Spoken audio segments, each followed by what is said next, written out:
I did. Everybody else in Joplin was doing. I grabbed a chainsaw and we went straight to work. You know, we didn't wait for someone to give us a handout or something like that. We put our hands to work, and it was therapeutic, I think, for a lot of us. I mean, people in this area, they deal with things. Work is a part of their life. Hard work is just who they are, and so we dealt with it by doing hard work. And for those first 24 to 48 hours, all you could hear was chainsaws and sirens and horns honking and sound of heavy machinery running, and it was like a massive construction zone that went on, and that was therapeutic for a lot of us to get in there and get work. I know I had 4 trees down, one of them on my house, over $40,000 of damage to my home alone, but there was not a bit of debris left in my yard within 5 days because we worked so hard, and it was good for us to be able to do that. Has most of the debris been cleared? Is there still, like, what's the status now? Because it's been, what, almost 2 months since it happened? It's sporadic. It's here and there, and it's hit and miss because of the way the city has to work at things. You know, the EDR is the devastation area, you know, and that's, they have to have forms filled out to be able to come on your land and remove the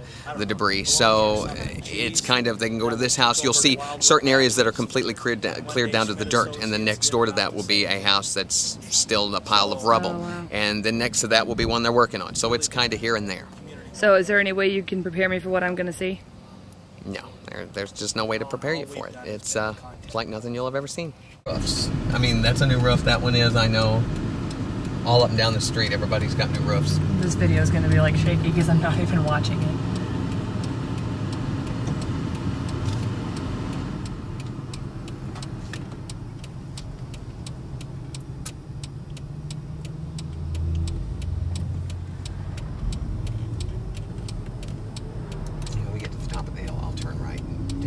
Okay. Residential area. Just doesn't look that bad right now, but right here you could hardly drive. That's your house, right? Yeah. Okay. And it looks fine because of all the work we've done. Right. And we lived in an RV for 2 weeks in the backyard. I wondered where you were staying. Look at my new roof. But yeah, wait till you get to the top of the hill. Top of the hill is where. You see, my dish right is up here. gone. Yeah. My satellite dish. I saw you said finally got that dish off the roof. And that tree was down. Now from here on,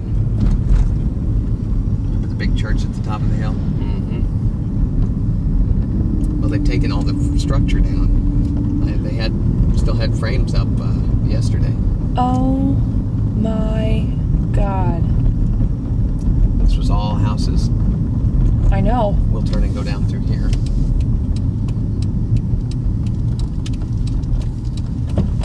Beautiful houses. I mean, this was one of my favorite houses in Joplin right there.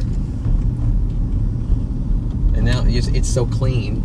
I mean, yeah, I mean the streets. But you can still see some.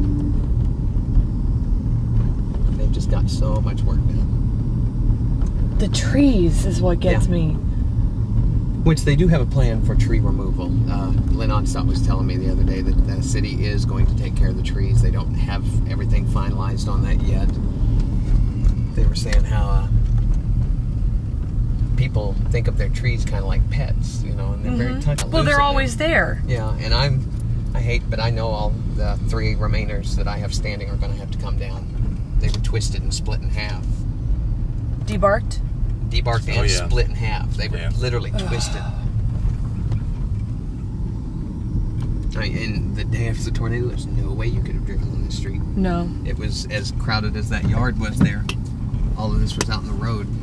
But they had the roads cleared in like 4 days. Was that the first thing they did was just move? That and the power. The power was on in 4 days. I would sit in traffic, you know, waiting while they worked on electrical lines, watching those guys run with power lines. It was amazing watching Empire's guys work. I was going to say, those guys are great. They were the way they went to work. Holy cow. I'd sit there going, dude, be careful, because they're running and hauling, and they were hauling butt, and you think they were doing it around the clock. If you need me to slow down, just say so. No, you're okay. I'm just kind of taking a bunch of... People are used to looky-loos. That's what we call them. Yeah. Well, look over there. You can see all the way across town now. Oh, my God.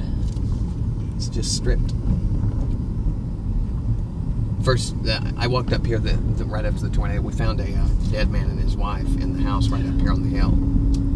You did? Yeah, me and my father-in-law, we saw an arm sticking out, and we called over a bunch of people, and we all lifted up part of the roof, and they were crushed under there. And they pulled them out, but they'd been dead. And I turned around after that, you know, just shaking, and we walked a little bit farther. He said, let's get away from this. And we walked over here, and I could see, and I just sit there and stood. I mean, just shocked. You could see all the way across Joplin. Right here where there's two brick houses, and there was a Honda Accord sitting right there where the garage was. And it was still there? Still there for the longest time. Oh, we may have to go around. I heard some story. Some guy had rode his motorcycle in, and he didn't put it in the garage. He just left it outside. It was still sitting there with debris all around it. And this is what's weird too. Here's an example of how selective this was.